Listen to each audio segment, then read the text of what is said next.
mutumba Mbogora muri zone Mbogora komine Nyabihanga Ndahebura Cyprien n'umurimyi mworozi wa kijambere arima amabungo akaba aronka amafaranga arenga miliyoni 15 z'amafaranga y'amarundi ku kwezi avuye mu burimyi bw'ayo matunda. Ubwo burimyi haciye imyaka 3 abutanguye kandi ngo byaramuhinduriye ubuzima ku rugero rudasanzwe. Ndahebura Cyprien avuga ko ikiro cy'ayo matunda kigurisha hagati y'amafaranga 3 n'ibihumbi 4 cy'amafaranga y'amarundi, ashobora kuronka umwimbu urenga itoni ku munsi iyo yamuye mu ndimwe, agashobora kwimbura inshuro zishika 4 mu kwezi. Ayo matunda abamwinjiriza amafaranga menshi kurusha ayo yahora aronka mu mwimbu w'ibigori canke ibitoke yarasanzwe akora. Kubwiwe rero ngo ayo matunda yabaye isoko y'amafaranga yihuta kandi yunguka cane ugereranije n'ibindi biterwa yahora arima.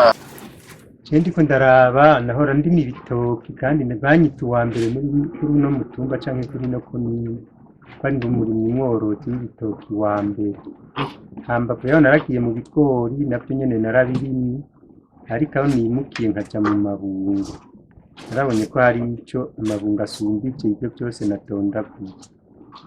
Hama rero ngwijije n'amafaranga dushobora kuba tugurisha ku bihumbi 3, ndashobora kubona yuko ayo nahora ndonka mu bitoki canke mu bigori yigwije inshuro nka 3 canke 4 y'ivyo bintu nahereye.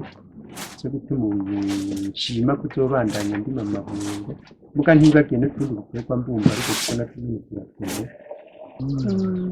Hama rero tino n'ibigori namwe n'ibito bagute mu mwaka uhetse ntararima narahateye ibigori kuva ngaha gushika hariya ruguru, ndatera n'ibigori hariya mwabonye hariya. Nakuyeho interanije hose nakuyeho miliyoni 11,800 ku bigori ahantu hariya. Mugabo ngaha byakunze nko mu myamuro yo hagati na hagati mu kwezi ndonga ni miliyoni 15 kwezi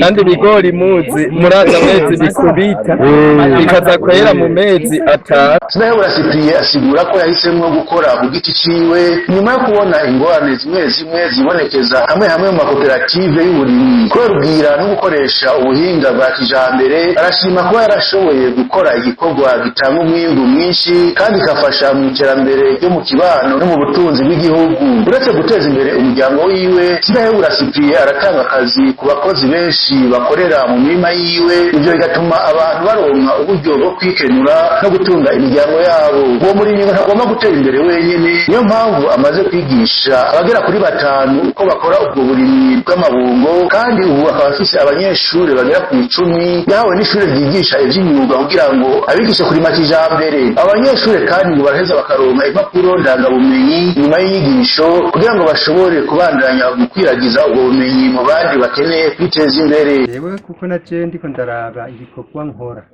sishaka gutera imbere jenyene kandi sishaka ko bazosigara inyuma, nanje Imana yari yamfashije nkabishobora. Jewe nobabwira ko ndamaze kwigisha abantu bashika 5, kandi abo 5 barafise imirima n'aho ari mitomi, ariko nabo nyene bamaze kubona ingene bimeze ariko baragomba kongereza ingufu. Kwaka gatasi kuno mwaka barashobora kwagura indimo. Ibyo ndabikora sishaka kubyigumiza, igize n'ikiriko rero nishira hamwe cyantiriko asanzwe ndi umwarimu sinzi ingene no kwiga umwarimu mu mwuga w'uburimyi kandi ubu ndafise abanyeshuri 10 ndiko ndigisha.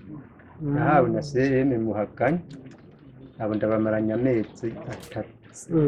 Ndacabandanya babampaye amezi 8 ndabigisha kuri ibirungo, kuri ibigori, kuri ibijumbu kijambere, ibiterwa mbumbarugo n'ibi bisanzwe ndiko ndakora. Ubu rero aho ndiko ndigisha bamwe barasohotse n'abasohoye bararoze n'amasertifika umwaka uhetse.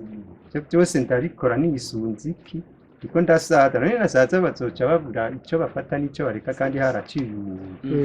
Ndabikora kugira ngo sinzopfe ngo mpere, abazoba bavyumva bazozigare barankorera mu ngati. Nkongera nkereka abana bobo bari no ku mashuri aho bazoyahereza, nzobereka rero neza ingene bazokwibeshaho uwo bizoba bishitse akabyumva.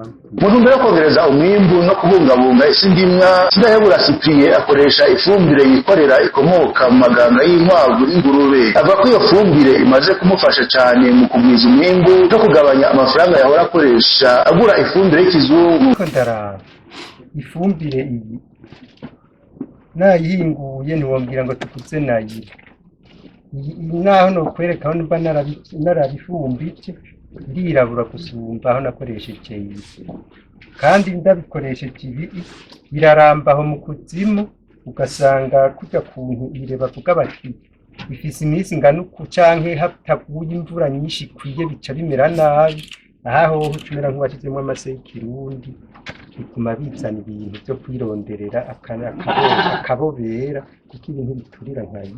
Sindayebura Cyprien akaba asaba abajeje igisata c'uburimyi n'ubworozi ko boroshiriza gushigikira abarimyi bakaza barabajana mu ngendo shure zo kurahura ubumenyi mu tundi turere kugira ngo baronke ubuhinga bushasha bashobora gusangiza abandi. Avuga ko iterambere rirama rishoboka gusa iyo abarimyi bahabwa inyigisho n'ubumenyi bugezweho. Sinokwiyemera ngo ndabizi ijana kw'ijana, kandi sinovuga ngo ntabwo narahejeje kubyiga ngo sinkeneye n'ibindi nokongerako.